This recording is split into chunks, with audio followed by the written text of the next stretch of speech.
श्री निसर्गदत्त महाराज दैनंदिन चिंतन भाग 47 आणि 48. प्रथम भाग 47. आपण आज जे अमुक तमुक स्वतःला समजतो तीच आहे गुणमाया. ही याद नसणे म्हणजे कोरडे असे असणे, म्हणजे आधीचे असणे, असणेपणाने असणे, हीच आहे स्वतःबद्दलची स्वतःची खरी आवड. यालाच आत्मप्रेम म्हणतात. कायेत जे हे जाणपण आहे तेच नारायण. आपण असल्याचे ज्ञान, तेच प्रकृती, तेच पुरुष. नरनारी हा भेद काया रूपात आहे, ज्ञानात नाही. आपण असल्याच्या ज्ञानाशिवाय जगात आणखी दुसरे काही देवधर्म असे नाही. कायेचे ज्ञान ज्या आग्रहाने धरून ठेवले त्याच आग्रहाने आपण असल्याचे ज्ञान पण धरून ठेवा, म्हणजे तशी योग्यता आपोआप येईल. अंतर्यामी असलेले कधीच बदलत नाही. यालाच धरून राहणे म्हणजे तप होय, असे श्री निसर्गदत्त महाराज म्हणत. व्यवहार करा, पण आत्मज्ञानाशी विसंगत असा करू नका. नावाने आत्मा, पण नात्याने आपण असे असा. नेहमी करता आपल्याजवळ काय राहणार याचा विवेक म्हणजेच नित्य अनित्य असा विवेक होय. आपण असल्याचे ज्ञान, आपण असावे ही मूळ गोडी कुणालाच ही गोडी सोडवत नाही. याशिवाय दुसरे काहीच नाही. आत्मप्रेम म्हणजे हीच मूळ माया. देहसंगती दुभंगते, पण आत्मसंगती मात्र कधीच दुभंगणार नाही. पण ही अशी आत्मसंगती पाहिजे म्हणजे पाहिजेच, याच गरजेचा कळवळा किती जणांना आहे. आमच्या बोलण्यातील 2-4 वाक्ये शेवटपर्यंत लक्षात ठेवा. तेवढी जरी लक्षात राहिली तरी तेवढेच पुरेसे आहे. ऐकणाऱ्याला ध्यानावेगळे करू नका, त्याच्याकडेच लक्ष ठेवा. आत्मज्ञान म्हणजे आपण असल्याचे ज्ञान, हे मात्र विसरू नका. हे जर न विसराल तर तुम्हाला हिमालयात, गिरीकंदरात, कडाकपारीत, गुहेत जाऊन वनवास भोगावा लागणार नाही.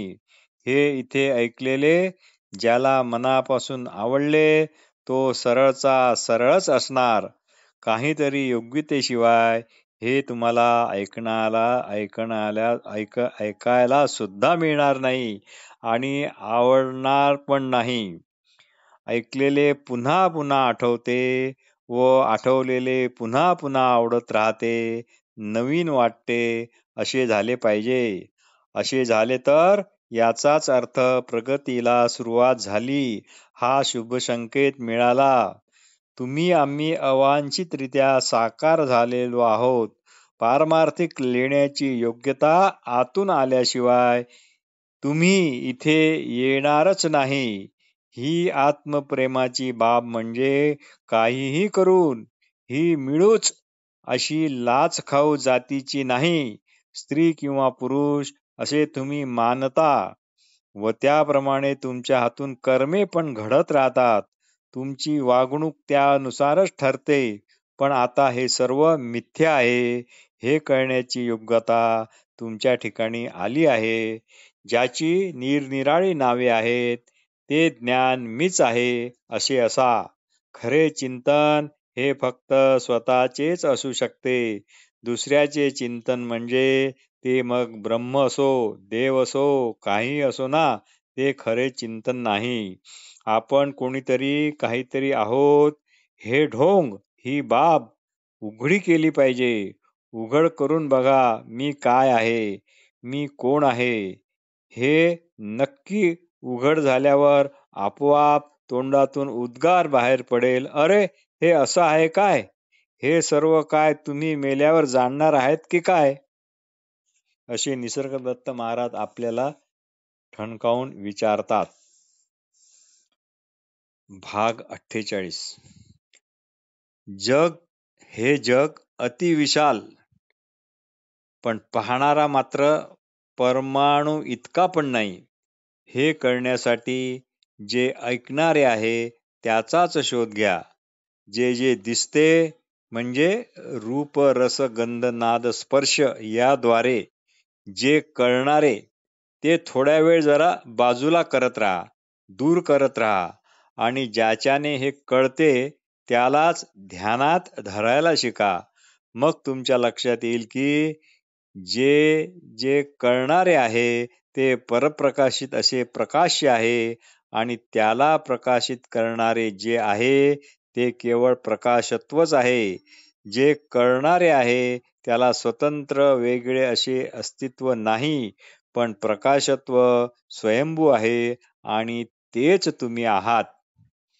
ब्रह्म आणि परब्रह्माची माहिती ही तुमची स्वतःचीच माहिती आहे, पण देहबुद्धीमध्ये आड आली.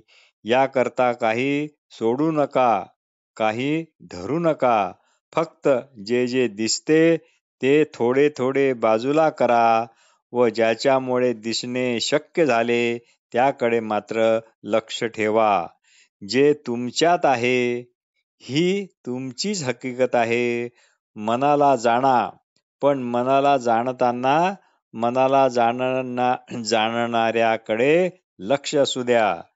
त्यामुळेच मन अमन होईल व त्याचे अस्तित्व दिवसाच्या प्रकाशात भर दुपारी आकाशात दिसणाऱ्या चंद्रासारखे निरुपद्रवी राहील. इतके की त्याला आता मन असे म्हणणेही शक्य होणार नाही, मन ही म्हणता येणार नाही. म्हणूनच महाराज म्हणतात, मन ज्याला जाणवले त्याला मन मी नाही हे पण आपोआप जाणवलेच समजा. देहाच्या जातीने तुम्ही स्वतःला ओळखता म्हणून तुम्हाला काळाच्या कचाट्यात अडकावे लागते, काळाच्या पोटी राहावे लागते. पण देहबुद्धी गेली की तुमच्याच लक्षात येईल की खुद्द काळच तुमच्या असणेपणाच्या कचाट्यात आला आहे. त्याला स्वतंत्र अस्तित्व नाही. तो तुमच्याच पोटी मग राहणार, तुम्ही त्याच्या पोटी नाही. अशा प्रकारे स्वहमी ज्याने मिळवली त्यालाच स्वामी किंवा महाराज म्हणून लोक खऱ्या अर्थाने मानतात. देवभक्ती करणारे पुष्कळ आहेत, पण आत्मभक्ती करणारे त्या मानाने कमीच. आपल्याला आपण जाणणे तिथे दुसऱ्या कुणालाच जाणायचा काही संबंध येत नाही. यालाच केवळ अद्वैत असे म्हणतात. गुरु आज्ञा म्हणून तुम्ही फक्त आपण अगोदरचे असणे पण आहोत यावरच सदैव लक्ष केंद्रित करा. अहंता गुणच सर्व दुःखांना आमंत्रण देतो. अहंता म्हणजे मी असा असा आहे, मी तसा तसा आहे इतकेच. ध्यानाकरता फुरसत ही काढावीच लागेल. निदान 20-25 मिनिटे तरी ती काढा. अशा ध्यानात जे अडथळे येतील त्यांना मी किंवा माझे असे म्हणू नका. संपूर्ण सगुण जाणल्यावर निर्गुण जाणण्याची गरजच नाही, कारण त्यातच निर्गुणाचे ज्ञान आले, असे श्री निसर्गदत्त महाराज म्हणतात.